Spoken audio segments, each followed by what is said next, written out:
Introduction to Global Musical Modernisms, Indonesia, Japan, and Brazil. This is the first video in my Global Musical Modernisms series, which is part of my Global Music History Microlessons.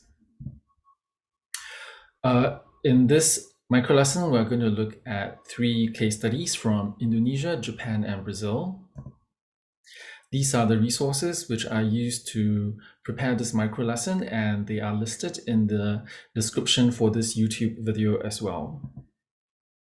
What is global musical modernisms? One definition is that global modernisms are the aesthetic expression of global modernities. And modernity is a period that's understood to begin sometime in the mid-18th century. Some writers have used the term modernism to encompass modernist and tonal as well as popular music, while others prefer to limit it to just modernist music. There is no consensus on how to use the term modernism and, by extension, global musical modernisms. But nevertheless, we can think about what musical modernism or modernity include. One way to think about it is that modernist traits in music reflect the disruptions of modernity, and that's actually a really wide-ranging phenomenon. Modernity encompasses scientific inventions, industrialization, capitalism, urbanization, poverty, colonialism, slavery, genocide, nationalism, and racism. Musical modernism in the narrow sense could be seen as the latest example of music in modernity.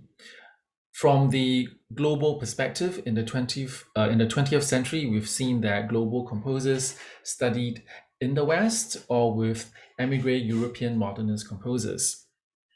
If we move back to the 19th century, there was the case of musical modernization in Japan, which imported Western art music at the governmental level, and they changed the curriculum for Japanese education. And this is accompanied by modernization in science and military technology in Japan. And moving yet further back to the 18th century, the term modernity has been applied to the music of Mozart and Beethoven, where modernity indicates a forward-oriented kind of temporal consciousness. And by extension, the term modernity can also be applied to Afro-European composers such as Ignatius Sancho and Joseph Boulogne. So now on to our first case study. This is a work by Rahayu Supanga, who was the director of classical gamelan in a Javanese conservatory. The work is called Paragraph, and it's written for gamelan ensemble.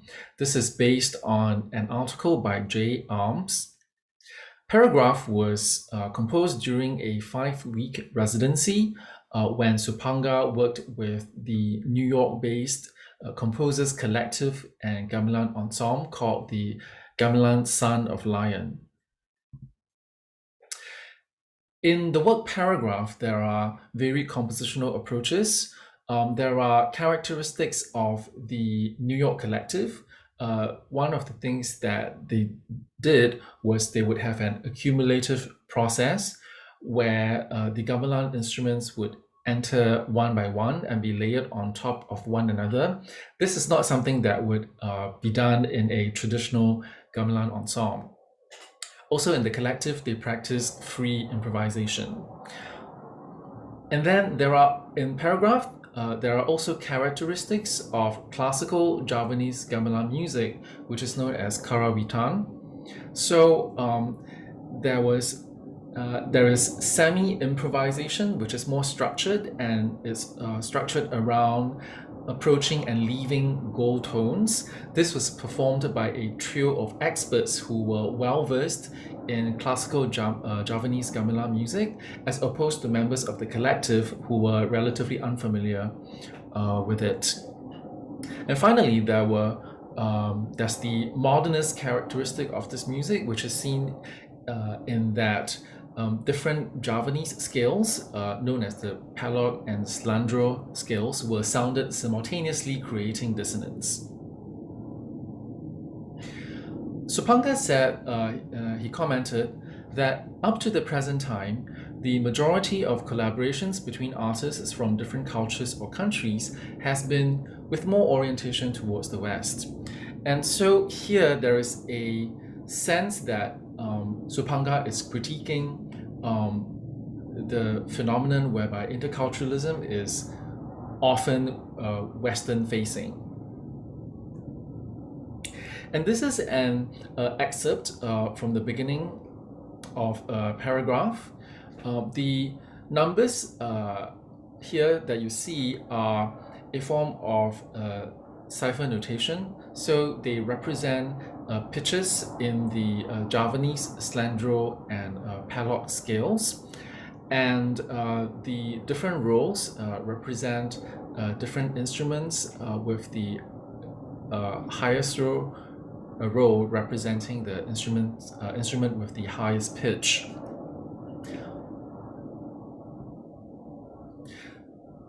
The next case study is about the Japanese composer Toshio Hosokawa, who attended and lectured at the Darmstadt summer course. The work is an opera called Matsukaze, which was written in 2010. This case study is based on an article written by Tomoko Deguchi. Matsukaze was performed by the La Monnaie Opera Company in Belgium. It's written for Western trained voices and symphony orchestra. Matsukaze was adapted. It is adapted from the Japanese traditional Japanese no opera, which is of the same name, also called Matsukaze. One important characteristic of Matsukaze is that there is the presence of no aesthetics. This aesthetics is called Jungen, which is defined as an understated, profound grace. The practice is to evoke rather than state, and the idea is that there is beauty and suggestiveness. And Jungen is representative of the general East Asian aesthetic of understatement that's found in China and Korea as well. And this is we'll listen to just a short excerpt from the trailer for Matsukaze.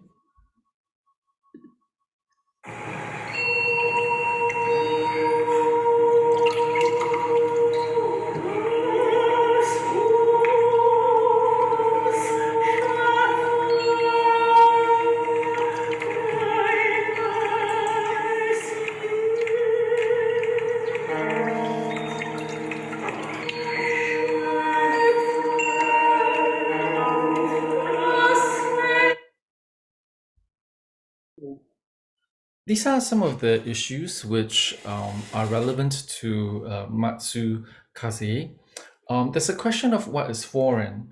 As mentioned earlier, Western music education was introduced in the late 19th century, and it was only in the late 20th century that Japan began to shift away from 100% Western education in music.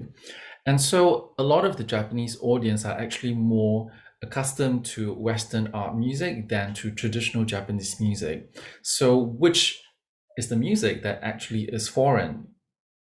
There's also the question of whose voice is being heard.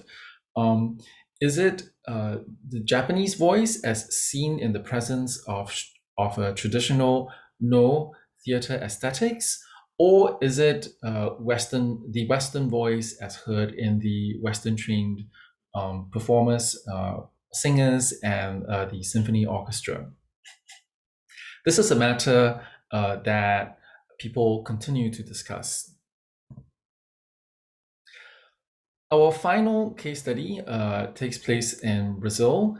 This is about the composer Cesar Guerra-Peixe, who was a composer, conductor, and violinist.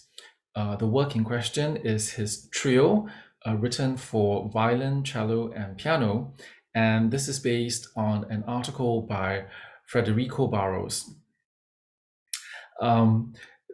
Trio was written for a composition contest held by the Brazilian Ministry of Education radio station in 1960.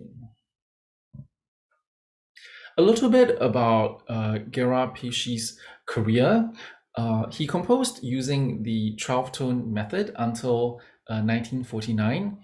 Guerra-Peixe was part of a modernist circle centered on the German émigré composer Hans Joachim Kroll-Reuter, who moved to Brazil in 1937.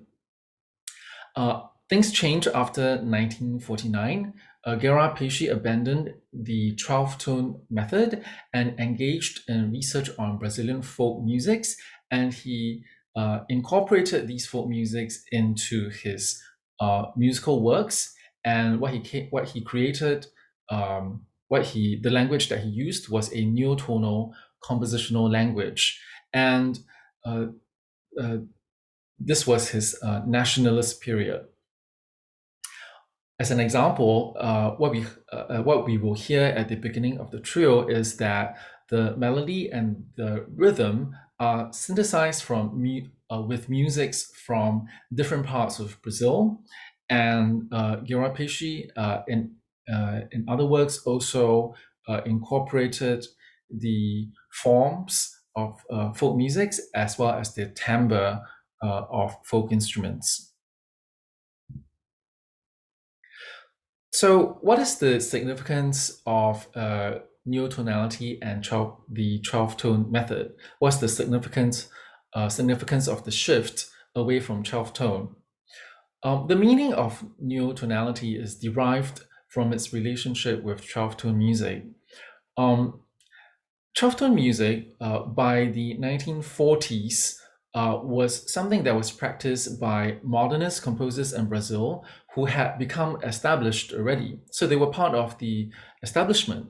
And so younger composers feel that they wanted to shift away from that. And furthermore, these modernist composers were associated with the dictatorial regime in Brazil from the 1930s to 50s. And younger composers like Guerra-Peixe felt that their modernist music is unrelated to Brazil. So in that context, neotonality with the incorporation of Brazilian folk musics is an expression of nationalism. And now we'll listen to a recording of the music. This is just a brief excerpt. The link will be provided to this page is provided in the description of the YouTube video if you want to listen to the full recording.